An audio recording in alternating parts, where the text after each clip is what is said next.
And this is supposedly the party of religion. But I'm not done.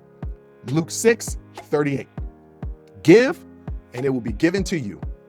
A good measure pressed down, shaken together, and running over will be poured into your lap. Giving generously brings spiritual rewards. I'm talking about those Christian nationalists that are in the Republican Party, that are fighting against everything that Jesus told us to do. And they call themselves Christians. People out here thinking that they're righteous, and they don't sin when they sin every single day. Every day. But judge others for their sins without looking at themselves and holding themselves accountable.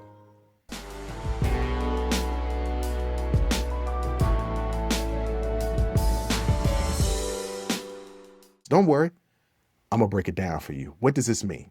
Jesus identifies acts of kindness towards those in need as a direct service to him, teaching that true faith is lived out through compassionate action. Those churches that didn't answer the call didn't have compassionate action. They might have the faith that believe that Jesus Christ is the Son of God. They didn't have action.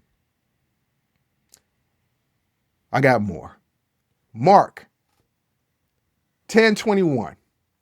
Jesus looked at him and loved him. One thing you lack, he said, go sell everything you have and give to the poor, and you will have treasure in heaven. Then come follow me. What does that mean? The meaning is generosity to the poor is central to discipleship. Material wealth should never outweigh compassion for others. I remember being in college, taking a communications class. It was during the 2000 election between George W. Bush and Al Gore. The push for the economy was mass consumption and waste, because that would fuel the economy.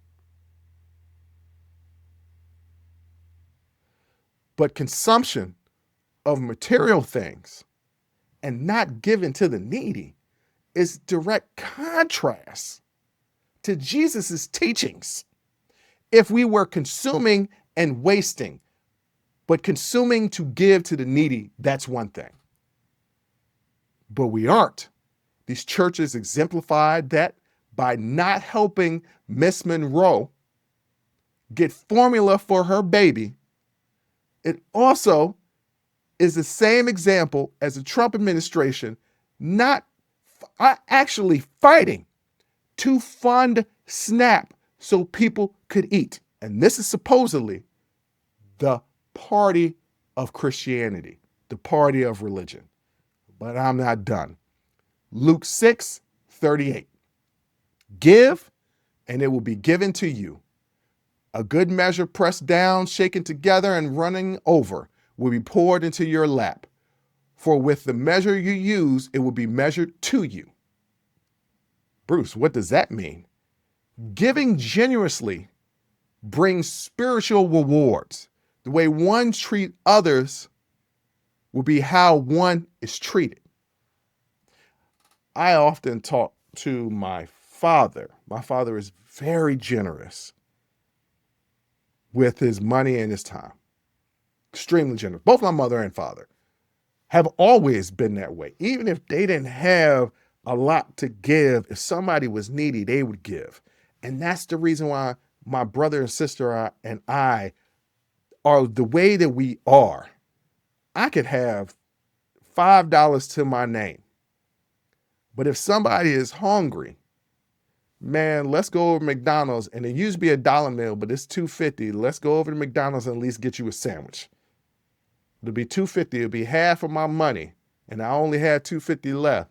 But I'll find some way to be back on top in a couple of days. You need this now. And it's because my father was a pastor. Giving generously brings spiritual rewards. And I talk to my dad all the time. I was like, man, you got a lot of people, hitting you up for things you need. Like I don't know how you do it. And he is like, man, I've been rewarded.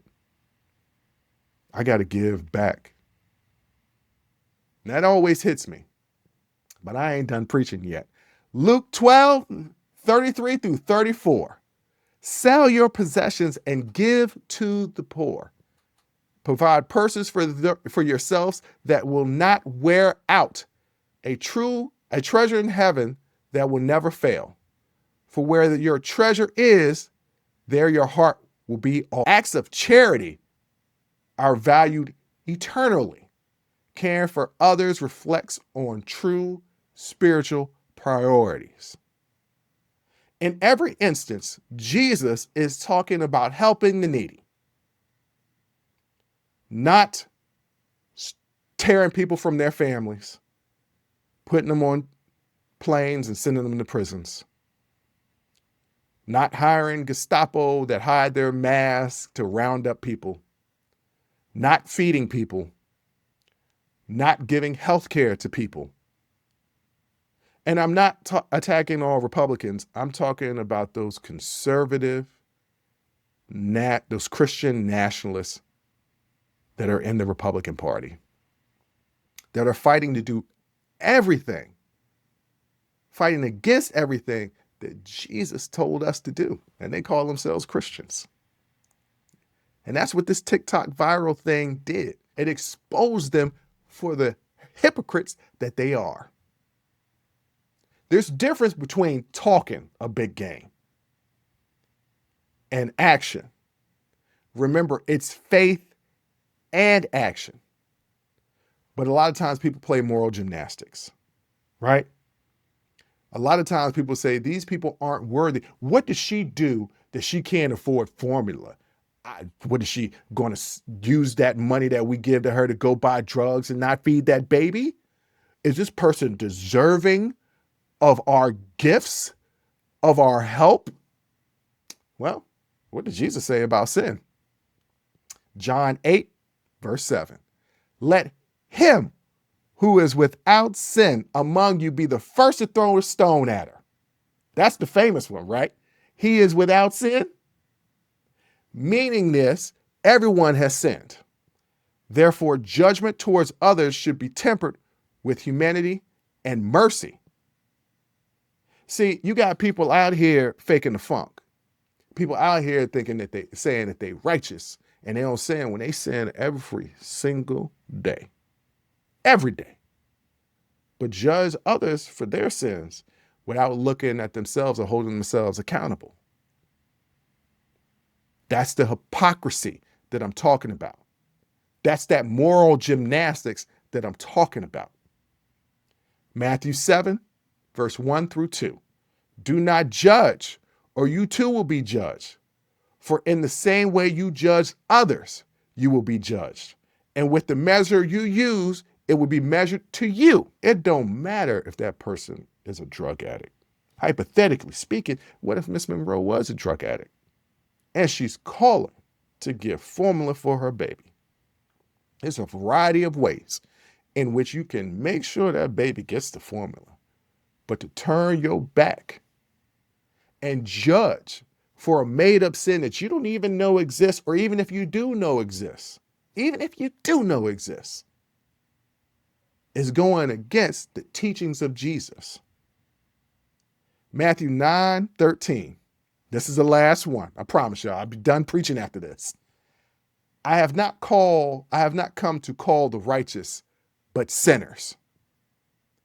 What does that mean? Jesus' mission centers on offering forgiveness and restoration to those who recognize their own need. A call for mercy and repentance. That's self-righteousness. It's a lot of self-righteous people that are in this Christian national movement. Call themselves Christian, maybe in faith, definitely not in action. So Jesus' teachings about helping others and addressing sin are intertwined.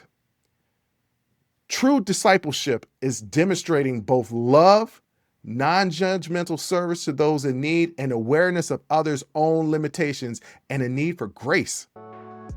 Join the conversation and follow the Unsolicited Perspectives podcast on Apple, Spotify, or wherever you get your audio podcasts.